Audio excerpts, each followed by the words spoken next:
Hey everybody, I am doctor Gargi Singh and मैं NEET के लिए बायोलॉजी पढ़ाती हूँ।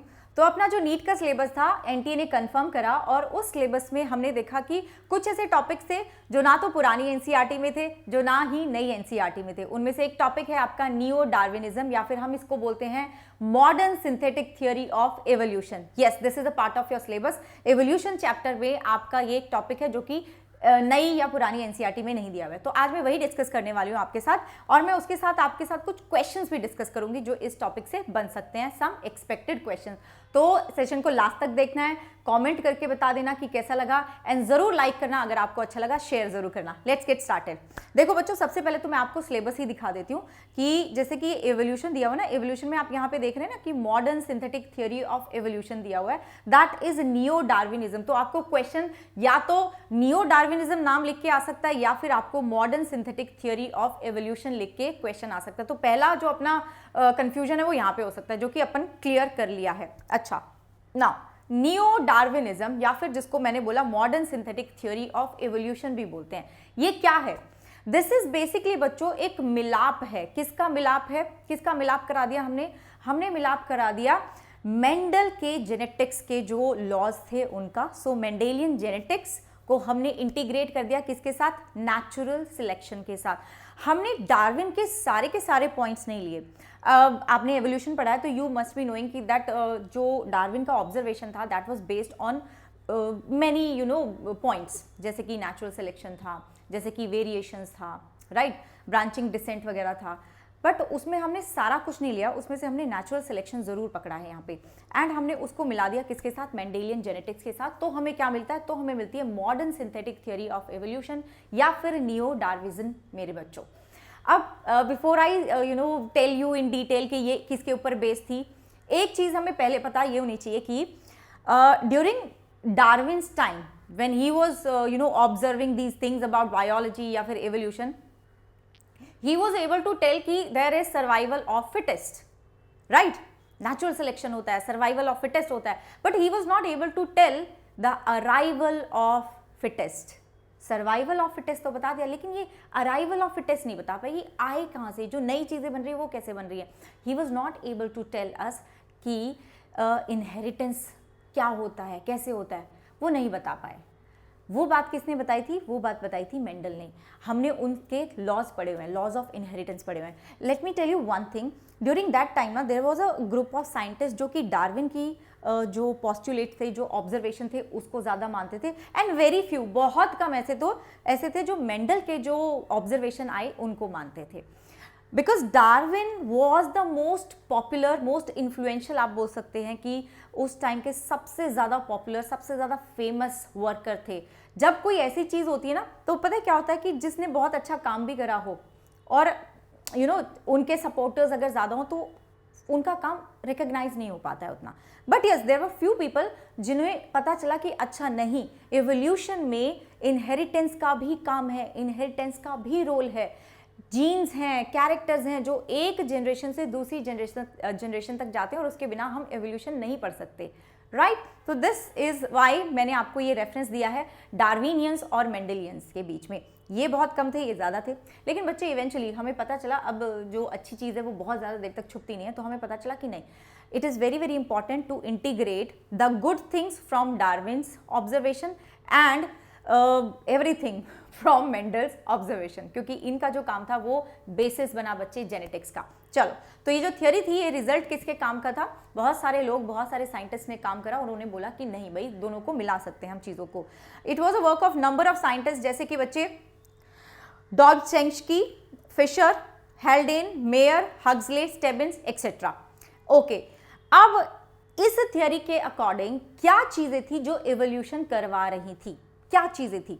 इन्होंने बोला कि जीन एंड क्रोमोसोम म्यूटेशन, मतलब मेरे डीएनए में कोई म्यूटेशन हो जाए, मेरे जीन में कोई म्यूटेशन हो जाए, तो उसकी वजह से एवोल्यूशन हो सकता है, ठीक है। इन्होंने बोला जीन रिकॉम्बिनेशन, मतलब क्रॉसिंग ओवर के टाइम पे अगर बहुत ज़्यादा मेजर आपका वेरिएशन आ गया, रिकॉम्बिनेशन आ गया, तो भी एवोल्यूशन हो सकता है। हाइब्रिडाइजेशन, जो हम ब्रीडिंग प्रोग्राम्स करते हैं, हम क्या करते हैं, दो पेरेंट ले लेते हैं जिसमें हमें डिजायरेबल कैरेक्टर दिखते हैं और उनको क्रॉस करा देते हैं, तो उसमें भी हम क्या कर रहे हैं, हम कुछ नए कॉम्बिनेशन बनाने की कोशिश कर रहे हैं, but hybridization is artificial, okay, recombination is natural बच्चे।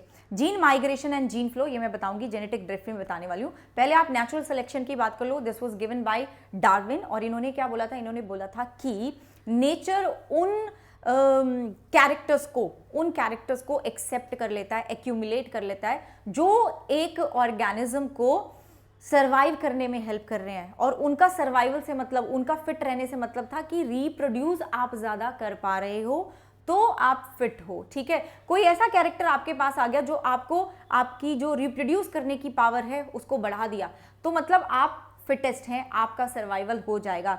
तो आपकी किताब क्या बोलती है, variations enabling better survival are enable to reproduce. तो इनका सीधा सीधा मतलब फिटनेस से था कि भी रिप्रोड्यूस कर पाएंगे। तो this was a very good logic, तो इसलिए इसको भी इस थ्योरी का पार्ट रखा गया। Reproductive isolation, what is reproductive isolation is that कि जो डिफरेंट स्पीशीज होती हैं, कोई भी स्पीशीज, डिफरेंट स्पीशीज एक दूसरे के साथ इंटरब्रीड नहीं कर सकती, ठीक है। सक्सेसफुली तो बिल्कुल नहीं कर सकती। अब हमने भी आर्टिफिशियल हाइब्रिडाइजेशन करा के म्यूल बना दिया था, सक्सेसफुल ब्रीडिंग नहीं है बच्चों, सक्सेसफुल रिप्रोडक्शन नहीं हुआ वहाँ पे। क्यों? क्योंकि it is sterile, that is not successful. तो इसलिए बोला जाता है कि रिप्रोडक्टिव आइसोलेशन होता है। ह्यूमन चिंपैंजी के साथ ब्रीड नहीं कर सकते क्योंकि we are a different species, that is a different species. तो रिप्रोडक्टिव आइसोलेशन भी होता है, ठीक है बच्चों। चलो अब मैं आपको जेनेटिक ड्रिफ्ट और जीन माइग्रेशन थोड़ा सा बता देती हूँ। वैसे तो हम ये आपकी एनसीईआरटी में दिया हुआ है, लेकिन क्योंकि मैं बात कर रही हूँ नियो डार्विनिज्म की, तो मुझे इसको भी थोड़ा सा टच करना पड़ेगा। जीन माइग्रेशन क्या होता है बच्चे? जीन माइग्रेशन इज जब आपकी जगह से, मान लो एक कंट्री है, अपनी कंट्री है इंडिया, इंडिया से लोग बाहर चले गए, किसी और कंट्री में चले गए, यूएसए में चले गए या किसी भी कंट्री में, दुबई में चले गए, है ना, चले गए तो क्या हो गया? ई माइग्रेशन हो गया, ठीक है। अब यूएसए में गए तो वहां पे तो लोग आ गए, इमिग्रेशन हो गया, तो वहां पे कुछ नए अलील चले गए और तुम्हारे यहां से कुछ नए अलील गायब हो गए, वहां ऐड हो गए, तुम्हारे यहाँ पे गायब हो गए, दैट इज जीन माइग्रेशन। इससे कुछ ना कुछ फ्रीक्वेंसी तो चेंज होगी ना एक पॉपुलेशन की। यस, अगर बहुत बार जीन माइग्रेशन हो जाए तो हम उसको जीन फ्लो बोल देते हैं। क्या बोल देते हैं? जीन फ्लो बोल देते हैं। देन जेनेटिक ड्रिफ्ट की बात करी थी मैंने। जेनेटिक ड्रिफ्ट क्या है? एक छोटी सी पॉपुलेशन में जीन फ्रीक्वेंसी चेंज हो जाए, किसी भी अलील की, मतलब जीन फ्रीक्वेंसी चेंज हो जाए, मतलब कोई भी अलील है वो पहले उसकी फ्रीक्वेंसी, मान लो कि 100 लोगों में 30 लोगों को आपको वो वाला अलील मिलता था, लेकिन अब क्या हो रहा है कि 100 में से 20 लोगों को ही वो वाला अलील हमें मिल रहा है, मतलब कमी हो गई उसकी अब। तो ऐसी जीन फ्रीक्वेंसी अगर चेंज हो जाए छोटी सी पॉपुलेशन में, उसको हम बोलते हैं जेनेटिक ड्रिफ्ट। ये दो तरह का हो सकता है, फाउंडर्स इफेक्ट और बॉटलनेक इफेक्ट। फाउंडर्स इफेक्ट क्या है बच्चे? मान लीजिए कि आपके पास ये एक पॉपुलेशन है, मान लो ये एक पॉपुलेशन है यहाँ पे, ठीक है, ये इस पॉपुलेशन में ज्यादातर लोग जो हैं उनके पास अलील सेम से ही हैं, लेकिन कुछ ऐसे हैं जिनके पास थोड़ा सा डिफरेंट ट्रेट्स हैं, जो मैंने येलो में बनाई ना वो डिफरेंट ट्रेट्स वाले हैं। अगर ये एक पॉपुलेशन बना लें येलो ट्रेट वाले, तो बच्चे ये एक नई स्पीशीज बनेगी ना, क्योंकि इनका ट्रेट इनसे थोड़ा अलग है। This will help in evolution. This will help in the formation of a new species. Correct? तो इसको बोलते हैं हम founders effect. Then you have bottleneck effect. जैसे बॉटल होता है ना, bottle, you have this bottle, ठीक है, जैसे ये बॉटल है। अब बॉटल नेक क्या होता है? ये नेक है बॉटल का, यहाँ पे तो मुझे बहुत सारी पॉपुलेशन मिल रही है, लेकिन सडनली जैसे मैं नेक के पास आती हूँ तो कम हो जाती है। तो ऐसे ही सडनली अगर किसी पॉपुलेशन का साइज कम हो जाए, ठीक है, कुछ भी नेचुरल कैलेमिटी आ सकती है कि अर्थक्वेक आ गया या फिर डायनासोर एकदम से गायब हो गए थे, है ना, बोलते ना हम, एनवायरनमेंट बदल गया था। तो जैसे कि चीता, अब इसको हमने बेचारे को हंट कर करके मार दिया, बट जो भी हो रहा है उसका पॉपुलेशन तो कम हुआ ना। So that is known as bottleneck effect, उसको बोला जाता है। तो हमने सारे के सारे फैक्टर्स देख लिए, याद रखना है इस पे क्वेश्चन फैक्टर्स के ऊपर आएगा, ठीक है ना। यस, ये भी आ सकता है कि what is the difference between Darwinism and neo Darwinism. तो एक बहुत ही सॉलिड डिफरेंस मैं तुम्हें बताती हूँ, दैट इज बच्चों की आपको क्वेश्चन पूछा जा सकता है कि मेजर ड्राइविंग फोर्स क्या है डार्विनिज्म में और नियो डार्विनिज्म में। तो डार्विनिज्म में जो मेजर ड्राइविंग फोर्स है दैट इज कि आपके पास ऐसे कैरेक्टर आ गए जो आपको फिट बना रहे हैं, जो आपको रिप्रोडक्टिवली फिट बना रहे हैं, बेहतर बना रहे हैं। सो यहाँ क्या था? यहाँ पे एवोल्यूशन का जो ड्राइविंग फोर्स था वो था एक्यूमुलेशन ऑफ फिनोटिपिक वेरिएशन। मतलब आपके पास कुछ ऐसी वेरिएशन आ गई जो दिख रही है मुझे, जैसे कि हम बर्ड्स की बीक की बात करते हैं एवोल्यूशन में, तो आपको देख के पता चल रहा है कि हाँ इस वाले बर्ड की बीक अलग है, इसकी अलग है। So the character that you can see, उन्होंने ये बात बोली। लेकिन the thing that Darwin did not know is that कि ये कैरेक्टर बच्चे अल्टीमेटली किस पे डिपेंडेंट होते हैं, on your gene. He knew nothing about inheritable genetic variations, वो इसके बारे में कुछ नहीं बता पाए थे। मैंने आपको बोला था ना, he did tell us about the survival of the fittest, but did not tell us about the arrival of the fittest. That is the difference between neo-Darwinism and Darwinism. इन्होंने बताया कि वेरिएशन आती है इनहेरिटेबल जेनेटिक वेरिएशन से। जो variation आप inherit कर लेते हैं ना, उन्हीं से वेरिएशन आ सकती है, उन्हीं से एवोल्यूशन हो सकता है। क्योंकि बच्चे वेरिएशन तो बहुत सारी होती हैं जो हम इनहेरिट भी नहीं करते, ठीक है। बहुत सारी वेरिएशन ऐसी भी हैं जो हमने इनहेरिट भी नहीं करी अपने पेरेंट्स से, कुछ कर ली होंगी, और जब ये एक्यूमुलेट हो जाती हैं, बहुत ज़्यादा हो जाती हैं, तो एक नई स्पीशीज़ बन जाती है, और उसको बनने में बहुत टाइम लगता है भाई, बहुत टाइम लगता है, हज़ारों हज़ारों हज़ारों साल लग जाते हैं, राइट। तो this was about your new Darwinism. अब फटाफट से आपको एक बात बताती हूँ कि मंडे को मैं आपका बायोटेक्नोलॉजी का प्रिंसिपल्स एंड प्रोसेसेस का वन शॉट में ये पूरा चैप्टर ख़त्म करने वाली हूँ। ये सेशन नीट वाले बच्चे भी देख सकते हैं एंड बोर्ड्स वाले बच्चे भी देख सकते हैं। और कल ही मैंने एक बड़ा अमेजिंग मॉक टेस्ट लिया है यूट्यूब पे, इसी चैनल पे। अगर आपने नहीं अटेंड करा उसको जाके अटेंड कर लेना, right. And a big surprise is coming soon for you. और इस वाले सेशन का लिंक मैं कमेंट्स में डलवा दूंगी, उसको जाके लाइक करने का है, ताकि मुझे पता चल जाए that you are also very very excited. आप भी पूरे जोश में हो बच्चे अपना सिलेक्शन लेने के लिए। सिर्फ मैं नहीं हूँ जो नई नई चीज़ें करने का ट्राई कर रही हूँ तुम्हारे लिए, आप भी पूरा का पूरा अपना 100% देने के लिए तैयार हैं। तो बिल्कुल कमेंट्स में भर जाना चाहिए, और ये राइट कमेंट्स में भर जाना चाहिए। एक सरप्राइज आ रहा है तुम्हारे लिए, कमिंग सून कमिंग सून। अगर आपको वीडियो अच्छा लगा ना तो वीडियो को लाइक ज़रूर करना, कमेंट में बोल रही हूँ ज़रूर कमेंट में लिख के जाना कि यस मैम हेल्प हुई, थैंक यू, आपने एक नया टॉपिक बता दिया, क्योंकि बच्चे यहाँ से भी 4 नंबर का क्वेश्चन आ सकता है, ठीक है। लाइक शेयर भी कर देना यार, है ना जी, कमेंट भी कर देना। अब बात आई क्वेश्चन की, मैम आपने बोला था क्वेश्चन भी करवाओगे, कुछ क्वेश्चन कर लेते हैं, बाकी तो तुम मेरे साथ करने ही वाले हो, प्रैक्टिस हम बहुत ज़्यादा बढ़िया तरीके से करने वाले हैं। Which of the following was not given by Darwin's theory of evolution? Struggle for existence, over production, natural selection, genetic drift. बच्चे genetic drift was not a part of Darwin's theory, it was a part of neo Darwinism, ठीक है। तो हम बोलेंगे genetic drift इनका part नहीं था, natural selection इनका था। ओवर प्रोडक्शन क्यों था इनका?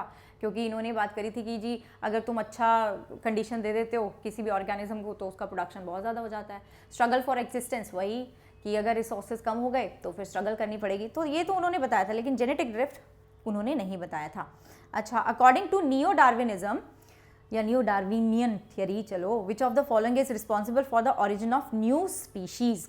Mutation only, useful variations and natural selection, mutations together with natural selection, hybridization only। जो only वाला है वो तो गलत है, क्योंकि मैंने आपको 6-7 इनके बेसिस बताए थे कि किससे एवोल्यूशन हो सकता है, तो ये तो बिल्कुल गलत हो गए।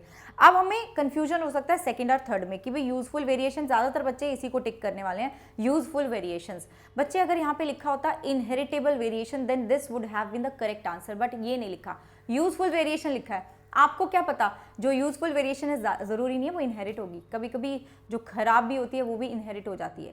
तो यू कैन नॉट प्रिडिक्ट कि मैंने बोला ना जो ये वेरिएशंस होती हैं वो प्रिडिक्टेबल नहीं होती, एवोल्यूशन भी प्रिडिक्टेबल नहीं है। तो this is the answer is going to be this, ठीक है, mutation with natural selection. Okay जी, चलो। Which of the following is responsible for evolution according to neo Darwinism? Mutation है, नेचुरल सिलेक्शन है, जेनेटिक ड्रिफ्ट है, या all of the above है? ये सारे हैं, हमने सारे फैक्टर करे थे ना, जो आपको 5-6 फैक्टर बताए थे, तो ये सारे बताए थे, तो ऑल ऑफ दीज। अच्छा, which of the following was not given by Darwin's theory of evolution? Struggle, ये दोबारा से आ गया, सॉरी बच्चों, sorry. Darwin's theory of natural selection was based on, किसके ऊपर बेस्ड था? Inheritance of acquired characters, mutation, enormous rate of reproduction in organisms, struggle for existence and survival of the fittest, changes due to use and disuse of organ। यार ये इसके ऊपर based था, use and disuse of organ and inheritance of acquired character was Lamarckism. ठीक है, mutation जो सिर्फ soul mutation था वो ह्यूगो डिवेरिस का था।